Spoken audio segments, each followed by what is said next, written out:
Every story has a backstory, and at 12 News, we want to share it with you and give you a glimpse into the process of how the stories we cover come together. Everything from how we find a story, the challenges we encountered in reporting on it, and diving deeper into all the details of the biggest stories of the day. This is the backstory.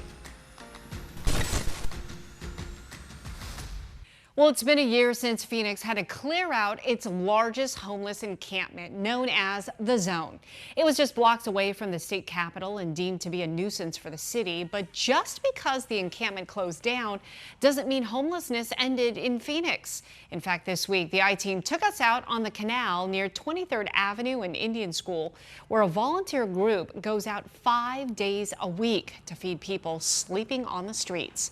They say they serve around 80 to 100 people a night at that location, and the reality is eye-opening.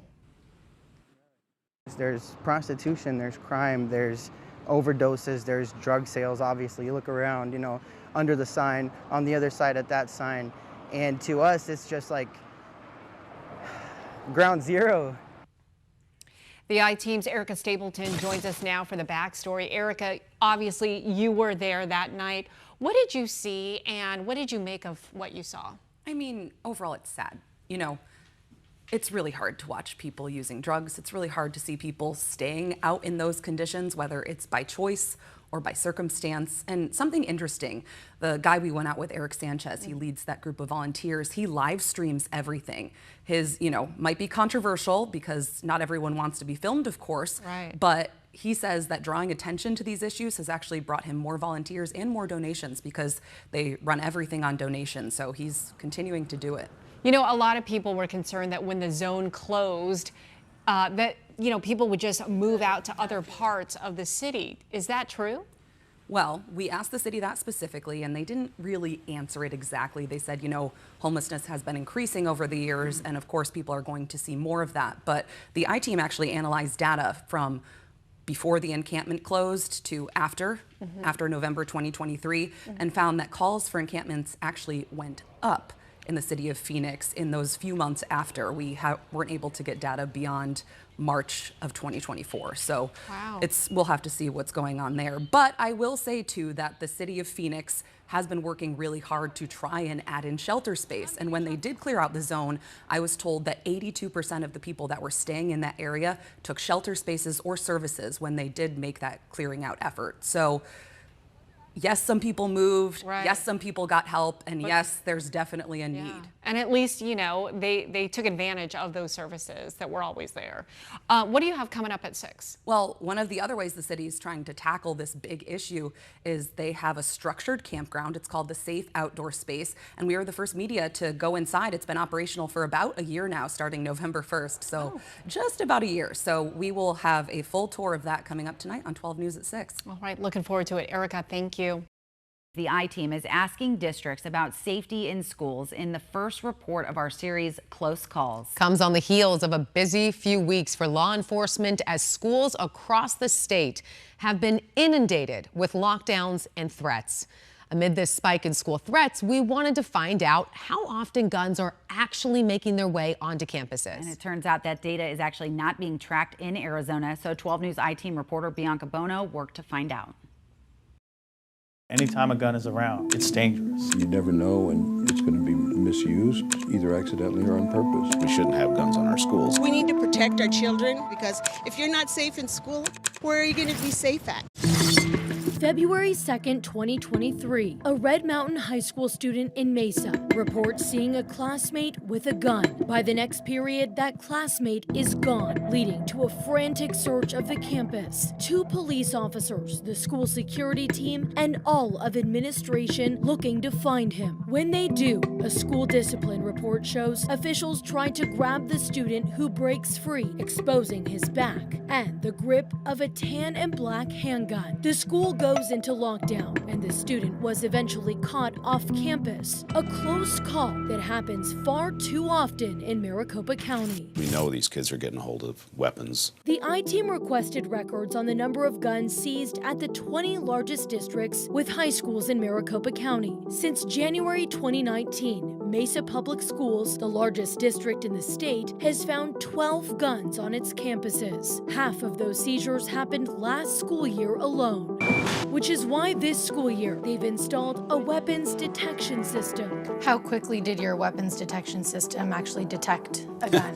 Well, that's an interesting story too, because we launched it at Skyline in April. After about a month or so, we worked out all the protocol bugs, and then we launched it the very next week at Mesa High School, and about 20 minutes into that, a kid came through with a gun. In the West Valley, Safety is our #1 priority. the Tolleson Union High School District reported 15 guns on its campuses since 2019. We know that when there's 15 that we're able to remove from our schools through our efforts, that we still worry about how many we haven't detected. And Phoenix Union High School District, the largest high school district in the state, reported at least 44 guns seized. The county-wide discipline records highlight just how widespread this problem is. 16 out of the 20 districts seized at least one gun. And since 2019, at least 114 guns were found. What's your reaction to that? Well, it's shocking. The I-Team brought our findings to Superintendent of Public Instruction Tom Horn, the head of the Department of Education. The numbers are high, but none of them have led to a mass shooting at all. But some of them did lead to violence. You know, some of these seizures came after SROs received credible information that a student was making a threat against a school, posting a photo with a gun in the bathroom, for example. In another incident, a student left a football game with a gun that they had and got into an apparent road rage incident and shot a woman. It's data we had to provide the department because right now, Arizona is one of only a few states that does not track the number of guns found in schools. Under the 1994 Gun-Free Schools Act, schools must report weapons incidents to the state, and states are supposed to report to the U.S. Department of Education. But Arizona's Department of Education sends out an optional survey, and in the 2022-2023 school year, the I-Team found the data didn't match what districts directly reported to us. Many districts didn't respond at all. I'm wondering how you make informed decisions on school safety when you don't know the scope of the problem. Well, you're giving us an opportunity to ask the public to make sure that their school districts enforce the law against bringing guns to schools and report to us and report the student to the police. If students know that other students have been prosecuted, I think that would go a long way toward solving that problem. Last month, Phoenix police sharing video from the first day of school. A high school student was found with a firearm. In Mesa and Tolleson, officials say students caught with guns have stated they brought them because they thought it was cool. Others claim to have brought them for their own protection. You got to ask yourself, why do they feel threatened? If a gun is in a backpack, what if the safety's not on? What if the student puts the backpack down wrong? What if, the gun goes off? 114 close calls. It's happening everywhere. We're all having guns on campus. We're now joined by Bianca in studio to talk more about, I'm watching this as a parent and my jaw is on the floor. I cannot believe that there isn't a system in place already where they are tracking these cases. Yeah, that was the biggest shock factor for us too. We were talking a little bit before during the story that we had the idea to do this piece months ago in April, actually, after a school threat came about. And I think someone in our newsroom said, I wonder how often there are actually guns found on campuses. Yes. So I said, let me find out. So we reached out to the Department of Education thinking it would be a pretty quick answer and there would be data that they were tracking. Sure. When we found out they weren't, we said, okay, this is going to be an uphill battle here. So we started with police departments, seeing if they would have the data readily available, but they're so inundated with other requests. So that's why we decided to go directly to school districts. And it took us months to get to this point to have, a relatively complete data set to actually put a story together. But we still recognize that it's probably not perfect. We didn't hear back from every district we wanted to. So this is really just a small sample. What hope is coming out of this is that when you talk to the Department of Education, it sounds like they are willing to start tracking these cases that are happening. Yes, a big part of our interview with Tom Horn, the Superintendent of Public Instruction, was why aren't you tracking this now? Clearly it is a problem. We're seeing all of these threats in the past couple of weeks. It's so scary for students, for parents, for teachers.